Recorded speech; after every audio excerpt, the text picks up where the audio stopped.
முழுக்க ஏசியில் தூங்குறவங்க இங்க பாருங்க, கொஞ்ச நாளில் உறுதி, இப்போவே நிறுத்திடுங்க. இப்போ வெயில் அதிகரித்த உள்ளதால் பலரும் இரவில் சிறிது நேரம் கூட ஏசியை ஆஃப் பண்ணாமல் ஓடவிட்டு அதில் தூங்குகிறார்கள். சிலரெல்லாம் பகலிலும் அதில் தான் இருப்பார்கள். இதனால் உங்களுக்கே தெரியாமலே உங்கள் உடம்பில் நடக்கும் பல கெடுதிகள். ஆனால் உங்களுக்கே அது தெரிந்திருக்காது. ஏசியில் படித்ததால் தான் இப்படி வருகிறது என்று யோசித்து கூட பார்த்திருக்க மாட்டீர்கள். பலர் என்ன பண்ணுவாங்கன்னா, ஏசியை மிகவும் குளிர்ச்சியாக வைத்து இரவு முழுக்க ஓட விடுவாங்க.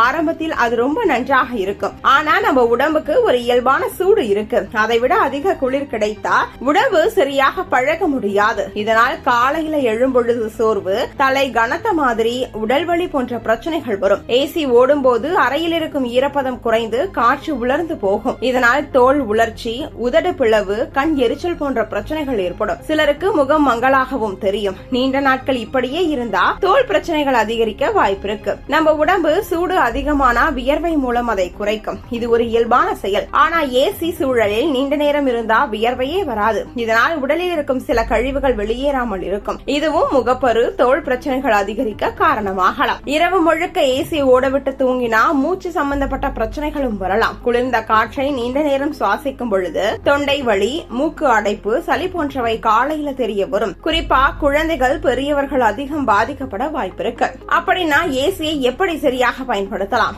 முதல்ல டெம்பரேச்சர் தான் முக்கியம். பலர் 18 டிகிரி செல்சியஸ், 20 டிகிரி செல்சியஸ் மாதிரி மிகவும் குறைஞ்ச அளவுக்கு வைத்து விடுவாங்க. இது உடம்புக்கு தேவையில்லாத அதிக குளிர் தரும். அதற்கு பதிலா 24 டிகிரி செல்சியஸ் முதல் 26 டிகிரி செல்சியஸ் வைத்துக்கிட்டா போதும். இந்த அளவு உடம்புக்கு சுகமாகவும் இருக்கும், அதிக குளிர் தாக்கமும் இருக்காது. தூங்கும் நேரத்தில் இந்த அளவு வெப்பநிலை வைத்தா உடம்பு இயல்பாகவே அமைதியாக இருக்கும். காலையில எழும்பொழுது சோர்வு குறையும். அதோடு மின்சார செலவும் குறையும். இது கூட ஒரு பெரிய நன்மை. அடுத்த முக்கிய விஷயம் நேர கட்டுப்பாடு. ஏசியை இரவு முழுக்க ஓட விடுறதுக்கு பதிலா 2 அல்லது 3 மணி நேரம் மட்டும் ஓடவிட்டு பிறகு தானாக அணையும் மாதிரி அமைத்துக்கலாம். அதுக்கப்புறம் விசிறியை மெதுவா ஓடவிட்டா குளிர்ச்சி தொடரும். இதனால் உடம்பு திடீர்னு அதிக குளிர் வாங்காது. மெதுவா இயல்பான சூட்டுக்கு திரும்பும். அதோட அறை முழுக்க அடைச்சு வைக்காமல் சில நேரம் காற்று உள்ளே வருமாறு பார்த்துக்கிட்டா நல்லது. இந்த மாதிரி சிறிய மாற்றங்கள் செய்தாலே ஏசியை பயன்படுத்தியும் உடம்பை பாதுகாக்கலாம்.